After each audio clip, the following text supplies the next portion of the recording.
We're back, Naomi and Jamie, owners of Pacific Edge magazine. So are you able to tell us a little bit more about relationship building? You said that that was really a key component in building the relationship and being successful.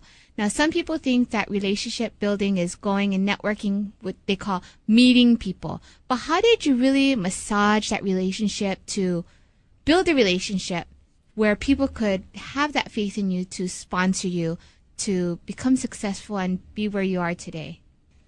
That's a really good question, and I think there's a lot of aspects involved in that. I think one of the reasons that relationships and massaging the relationships and building the relationships are so important is due to the fact that you have to have a sense of integrity. And no matter what you do, you have to, in my opinion, always do what you say you're going to do. And in many times it's important to, I guess if you will, under-promise and over-deliver. The way that I work with my relationships is I never, ever, when I walk into a room and meet someone, expect anything from that person. I want to get to know them, and I really want to get to know why they are successful. And once I understand that, then I feel at that point that we start to establish a friendship, if you will. It may not be like your best friend kind of a friendship, but it's a friendship in which, or a relationship in which you have already established trust.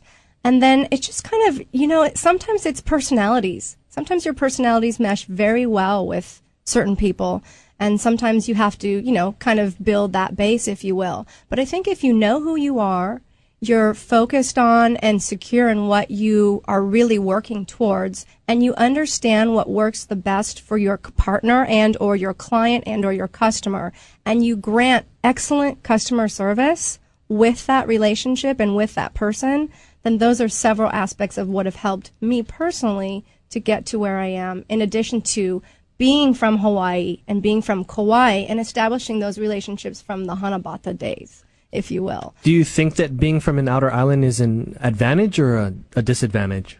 I think from a standpoint of, if we're specifically looking at the magazine, there were many supporters, many Kauai supporters that supported us due to the relationships in the past through either past print media and or working relationships in other aspects. However, do I think that being from Kauai is an advantage or a disadvantage? I really don't have an opinion on that. I think it's neither. I think all the islands encompassed together all have things to offer, as well as the people that are from there. I guess that answers your question. I think most of the support that we gained from Kauai was more from Naomi's past working relationships with people. I wouldn't say it goes back to childhood relationships to say she was able to tap into that kind of resource. Well, I have to say though, however, that it's interesting about Kauai that I haven't found as much on Oahu, and that is that I can walk into an office and be like, hey, so-and-so, how's it going? Oh, come in, sit down. And I can talk story with them without having an actual set appointment. Mm-hmm. And so it's more relaxed from that standpoint. But those relationships started either A, because I played with their children at high school or, at elementary school, and or they went to my father, who was a physical therapist, and who treated them, those types of relationships. So in that sense, it kind of did start with some of the contacts from the early beginning. So your father was a physical therapist, so he was pretty much like running his own business. So you mentioned that he was a mentor to you. Could you share with us some of the things or important lessons that he helped you folks through at the beginning of business and as the business continued to grow? Certainly. And I think one of the most important things that I will always remember is that my father always had a saying, and that was, what does it profit a man to own the whole world but to lose his soul?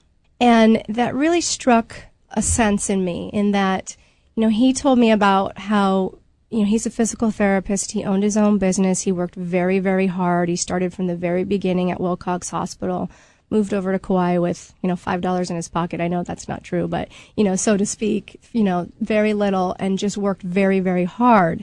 However, he said, Naomi, there were times when insurance companies, when they owed me maybe $5, they paid me $5,000.